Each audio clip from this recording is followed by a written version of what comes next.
अगं अगं सुनबाई, काय म्हणता सासूबाई? अगं गुळ खोबरं कधीचं काढून ठेवलेस तू? मोदक कधी बनवणार आहे? 20 मिनिटात बनवते. तर आज आपण ना अगदी 20 मिनिटात होणारे मोदक बनवणार आहोत. तर नमस्कार मैत्रिणींनो, सरिताच्या खऱ्याखुऱ्या स्वयंपाकघरात तुमचं मनापासून स्वागत. आतापर्यंत आपण स्टुडिओमधले रेसिपीचे व्हिडिओज बघतच होतो, पण त्यामध्ये इतकी मी बिझी झाले होते की आपल्या ब्लॉग चॅनलवर मी व्हिडिओज पोस्ट करत नव्हते.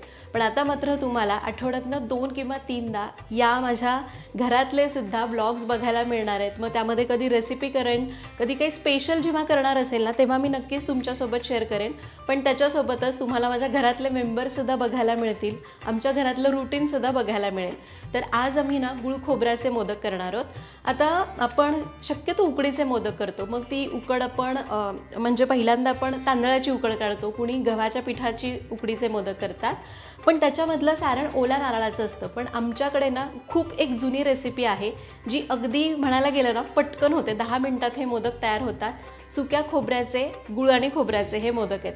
अगदी करायला सोपे आहेत. आणि आता सासूबाई मला सांगून गेल्यात की कधीची तू मोदक बनवतेस, गुळ खोबरं तसंच पडलं आहे, पण 20 मिनिटात हे तयार होतील. पहिल्यांदा ना मी गुळ चिरून घेते. तर आपला गुळ चिरून झालेला आहे. तेवढी वाटी भरून असं शीक भरून सुकं खोबरं घेतलेलं आहे. हे खोबरं मी महिन्याभराचं किसूनच ठेवते. 1 वाटी खोबरं, त्याच्या अर्ध्या पटीने गुळ घेतला आहे, चमचाभर खसखस लागणार आहे. तर सारणाची तयारी झाली आहे. सारण शिजवायचं नाही आहे, मी तुम्हाला सांगेन कसं करायचं. पहिल्यांदा आपण कणिक मळून घेऊ. तर त्यासाठी कपभर गव्हाचं पीठ घेतलं आहे. अगदी अंदाजे मी रेसिपी करते आहे. त्यामध्ये आपल्याला घालायचं आहे बेसन 2 चमचे, चवीपुरतं मीठ घालायचं अगदी पाव चमचा. आता तडका पॅन घेतला आहे, त्यामध्ये घ्यायचं आहे 1 मोठा चमचा भरून तेल. तेल आपल्याला चांगलं कडकडीत गरम करायचं. तर तेल कडकडीत तापवून घ्यायचं, म्हणजे मोदक असे चिवट होत नाहीत. आता याला आपण मिक्स करायचं आहे पिठांना आणि हे तेलाचं मोहन यावर ओतायचं. आता सुरुवातीला हलक्या हाताने मिसळूयात. तेल चांगलं लावून घेतलं आहे. आता थोडं थोडं पाणी घ्यायचं आणि याला घट्ट मळायचं आहे बरं का, पातळ अजिबात ठेवायचं नाही, नाहीतर मग मोदक ना असे व्यवस्थित आकार धरत नाही. आणि ही जी रेसिपी आहे ना, ही माझ्या सासरी म्हणा किंवा माहेरी माझ्या सासूबाईसुद्धा आणि माझी आईसुद्धा पूर्वी याच पद्धतीने मोदक करायचे. मला कधीच आठवत नाही की ओला नारळ घेतला आहे, गुळामध्ये मिसळून त्याचं सारण केलं आहे. आमच्याकडे सुक्या खोबऱ्याचेच मोदक केले जातात अगदी पहिल्यापासून. तर ते सारणसुद्धा अगदी शिजवत बसण्याची गरज नसते, पण तुम्हाला सांगेन की आम्ही कसे करतो ते. तर पहिल्यांदा आपण कणिक चांगली घट्ट मळून घेऊयात. आणि जर तुम्हाला असेच माझ्या घरातले ब्लॉग्स बघायचे असतील ना तर मला कमेंट्समध्ये सांगा. तर आपली कणिक मळून झालेली आहे, अशी थोडीशी घट्टच ठेवली आहे. आता याला थोडंसं तेल लावून घ्यायचं.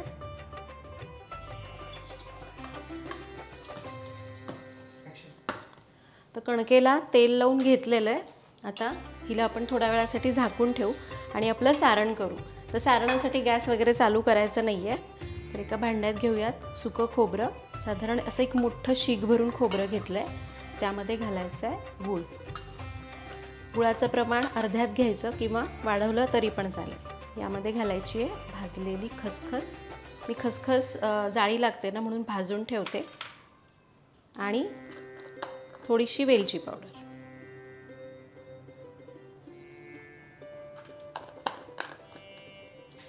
याला मिक्स करायचं आहे. हे बघा आपलं हे सारण तयार झालं. आता हे सारण आहे ना तुम्ही एकदा करून ठेवलं, फ्रीजच्या शिवाय सुद्धा 2-2 महिने आरामात टिकतं. कारण यात काय गूळ आणि खोबरंच तर आहे, ते सुद्धा सुकं. तर हे बघा आपलं हे छान असं सारण तयार झालेलं आहे. आपली कणिक तयार झालेली आहे. लगेच मोदक करायला सुरुवात करू. तर बघितलं किती सोपं होतं. आपलं सारण तयार झालं आहे, कणिक मळलेली आहे, लगेच मोदक करायला सुरुवात करू. सासूबाई म्हणला तू 20 मिनिटात होतील का? होतील, काळजी नका करू. तर चला लगेच मी आता कणिक फार भिजवण्याची गरज नाही, बेसन घातलं आहे त्यामुळे 5 मिनिट पुरेसे होतात. लगेच आपण मोदक करूयात. जरा इथला पसारा आवरते, कारण पसारा असेल तर मला अजिबात काही सुचत नाही. तर छान असं सगळं सारण तयार झालं आहे. हे तयार झालं. आता मी पहिल्यांदा ना मोदक करायला सुरुवात करते. तर मी ना अशी गव्हाची पिठी नेहमी डब्यामध्ये ठेवून देते. आता मोदक करायचे ते नेहमी छोटेच असावेत, तर अगदी छोटे छोटे गोळे करायचे.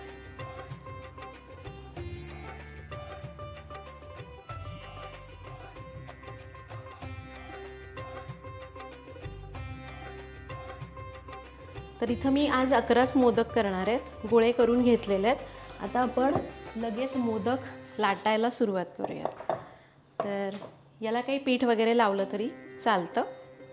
हे गोळे मी गव्हाच्या पिठात घोळून घेते आणि आपण नेहमी कसं पुरी वगैरे लाटतो तसं लाटून घ्यायचं. हे बघ असं छान पातळ ठेवायचं, म्हणजे मोदक चवीला पण चांगला होतो.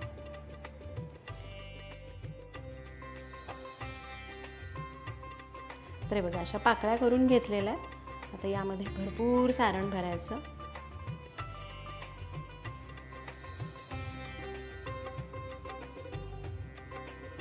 जवळपास तुम्ही बघाल ना तर मी 2 चमचे सारण भरले आणि याला बंद करायचं. तर अगदी पटकन मोदक तयार झाला. बघितलं, सारण वगैरे शिजवलं नाही. आता तुम्ही म्हणाल सारण शिजवलं नाही तर कसं लागेल, पण खरं सांगू का, हा जो गूळ असतो ना कच्चाच आपण वापरतो.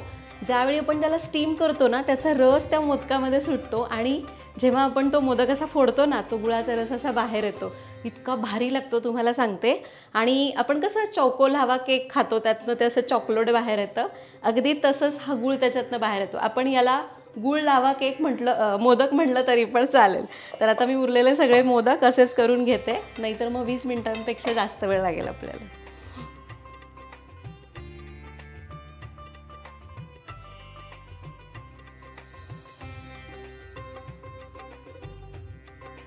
तर अगदी पटापट मोदक करून होतात. एक 4-5 मोदक करायचे.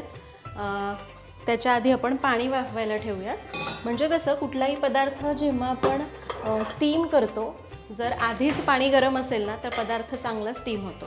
तर माझ्याकडे आत्ता स्टीमर नाही आहे कारण स्टुडिओमध्ये बऱ्याच गोष्टी नेल्या, त्यामुळे मी कढई ठेवलेली आहे. ते पाणी गॅस चालू करू आणि याच्यावर झाकण ठेवू म्हणजे पाणी लवकर गरम होईल. तर हे बघा सगळे मोदक करून झालेले आहेत. आणि तुम्हाला खरं सांगू का, जेव्हा मी घरी या किचनमध्ये शूट करत असते किंवा रोजचा स्वयंपाक करत असते ना, खूप कम्फर्टेबल वाटतं. तर हे झालेलं आहे. हे सारण आता असं जरी ठेवलं महिनाभर टिकेल, काहीच होणार नाही. अख्ख्या गणपतीमध्ये आपण कधीही वापरू शकतो किंवा कधी चतुर्थीला वगैरे तुम्हाला करायचं तर करू शकतो. तर आपले मोदक झालेले आहेत. आता मी चाळणी घेतलेली आहे कारण स्टीमर तर नाही आहे माझ्याकडे, कारण स्टुडिओमध्ये बऱ्यापैकी सगळ्या गोष्टी असतात पण इथं नसतात. चाळणीला तेल लावायचं आहे आणि आपण यामध्ये हे मोदक ठेवून घेऊ. तर आहे ना अगदी पटकन होणारी मोदकाची रेसिपी. कधी जर तुम्हाला बाप्पाला पटकन मोदकाचा नैवेद्य दाखवायचा आहे ना तर ही रेसिपी करा. सारण करून ठेवायचं, ऐनवेळी कणिक मळायची आणि मोदक तयार.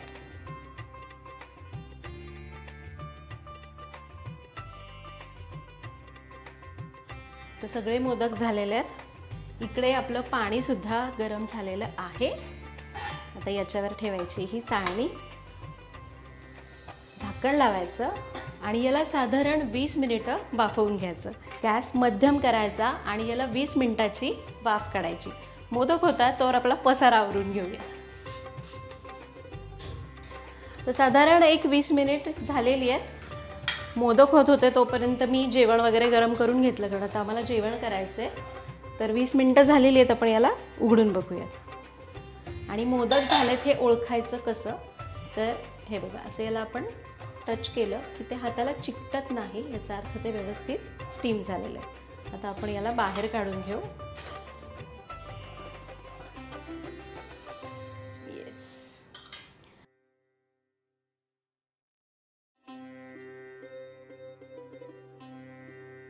तर मोदक मी नैवेद्यासाठी काढून ठेवलेले आहेत, कारण आज साधा स्वयंपाक आहे, फक्त मोदकाचाच नैवेद्य देवाला जाईल. तर हे बघा आई, झाले मोदक. अरे झाले का? झाले सुद्धा. बरं मी नैवेद्य दाखवते, तोपर्यंत तू ताटं करायला की जेवणाची तयारी कर.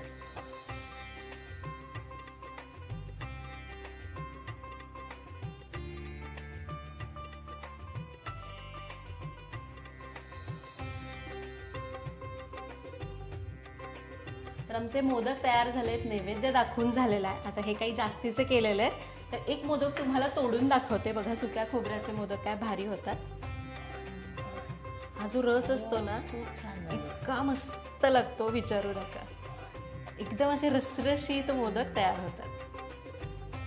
तर टेस्ट करून सांगा कसे झालेत, तुमच्यासारखे जमलेत का? झालेत ना छान? खूप छान झालं. येस. तर तुम्ही पहिल्यांदा जसे करायचे तसे झाले अगदी. Yes. मी हे खूप दिवसांनी खाल्ले. म्हणजे खरं तर सांगू का, आमच्याकडे खरं तर असेच मोदक करतात, इव्हन माझ्या माहेरी सुद्धा आणि सासरी सुद्धा. पण आजकाल पुण्यामध्ये आल्यापासून मला खरं तर तांदळाच्या उकडीचे मोदक माहिती झाले. त्याचबरोबर गव्हाच्या उकडीचे सुद्धा मोदक बऱ्याचदा आम्ही करतो. पण असे हे एकदम बेसिक मोदक आहेत ना, ते आम्ही बऱ्यापैकी विसरून गेलो होतो म्हटलं तरी चालेल. पण आमच्याकडे मात्र मी आवर्जून एकदा तरी असे मोदक करतेच या 10 दिवसांमध्ये. तर तुम्हाला पण मोदकांमधला काही वेगळा प्रकार बघायचा असेल ना, तर करायचं असेल तर ही रेसिपी करा. हे सारण आहे ना, टेस्ट वेगळीच असते ओल्या हो नारळापेक्षा. ओल्या नारळापेक्षा सुक्या नारळाची चव खूप वेगळी येते. तो असा गुळ, खरं सांगते, तो असा फोडल्यावर मोदकातनं तो गुळाचा रस बाहेर येतो ना, इतका भारी लागतो. आणि हे साधे मोदक झाले. एकदा माझ्याकडे थोडीशी उकड होती, तांदळाची शिल्लक राहिली होती आणि सारण संपलं. त्यावेळी मी काय केलं की सुक्या खोबऱ्याचं आणि गुळाचं सारण मिसळलं, त्याचे मोदक केले. पार्थ म्हणाला की आई हे मोदक आहेत ना नेहमीच्या मोदकांपेक्षा भारी लागतात. म्हणजे थोडंसं कोकण आणि थोडासा पश्चिम महाराष्ट्र एकत्र केला तरी सुद्धा चव जबरदस्त झाली होती.